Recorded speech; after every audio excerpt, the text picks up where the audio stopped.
Lorsque le roi fut installé dans sa maison et que le Seigneur lui eut accordé le repos en le délivrant de tous les ennemis qui l'entouraient, le roi dit à Nathan, le prophète, « Regarde, je te prie, j'habite une maison de cèdre, alors que le coffre de Dieu habite dans une toile de tente. » Nathan répondit au roi, « Va, fais tout ce que tu as dans le cœur, car le Seigneur est avec toi. »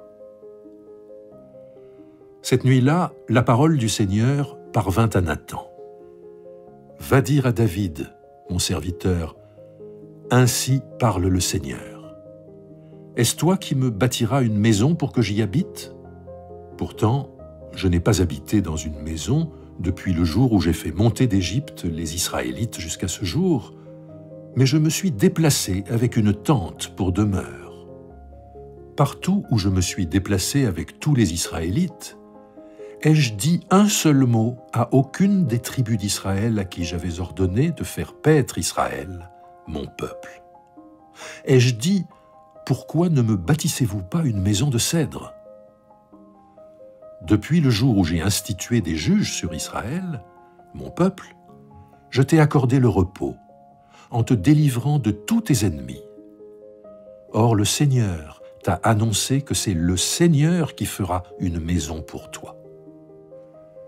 Quand tes jours seront accomplis et que tu te seras couché avec tes pères, je susciterai après toi ta descendance, celui qui sera sorti de toi, et j'affermirai son règne. C'est lui qui bâtira une maison pour mon nom, et j'affermirai pour toujours son trône royal. Moi, je serai son père, et lui, il sera mon fils. S'il commet des fautes, je le châtierai avec le bâton des hommes et avec les coups des humains. Mais ma fidélité ne lui sera pas retirée.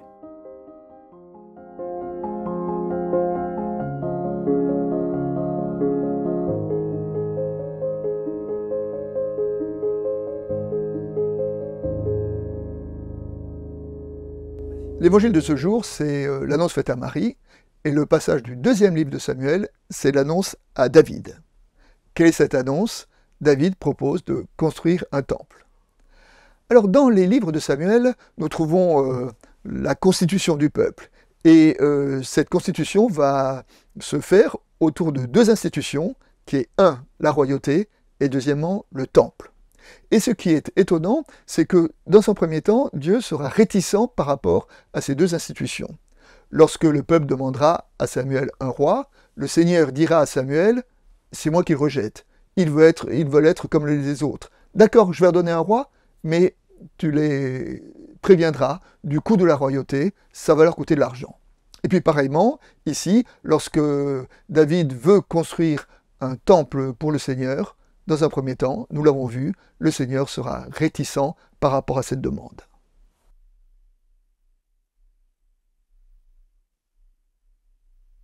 David a installé sa royauté. Il s'est installé, il s'est fait construire un palais, et puis soudainement il s'est aperçu que lui, il a une belle maison de pierre, et l'arche du Seigneur est toujours dans une tente de toile. Alors il décide de remédier à cela, et propose de construire une maison pour le Seigneur, ce sera le temple. Il en fait part à son prophète Nathan, qui dans un premier temps l'accepte, et puis dans la nuit, Dieu s'adresse à Nathan pour contrer ce projet-là, et le Seigneur dit deux choses. Première chose, pendant tout le temps où j'ai marché avec vous, vous ai-je demandé de me construire une maison? J'étais avec vous dans vos voyages, dans cette tente, et je ne vous ai rien demandé. Ce que sous-entend ce texte-là, c'est que entre la tente et le temple, il y a un changement de catégorie. Le propre de la tente, c'est qu'elle accompagne le peuple dans ses déplacements, alors que le temple est immobile. La tente, c'est Dieu qui accompagne le peuple, alors que le temple, c'est le peuple qui doit aller dans un Dieu particulier pour trouver Dieu. La deuxième réponse du Seigneur, c'est de dire David veut me construire une maison, mais c'est moi qui lui bâtirai une maison. Et quelle est cette maison? Une descendance. Le Seigneur dit à David, après toi, tes descendants régneront et leur règne n'aura pas de fin.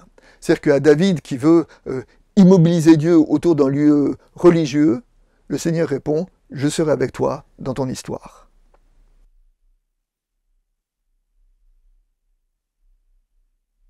L'ange annonce à Marie un fils. David veut construire à Dieu un bâtiment. La différence entre le fils et le bâtiment, c'est un Dieu qui vient jusqu'à nous ou un Dieu que nous devons célébrer dans un Dieu particulier.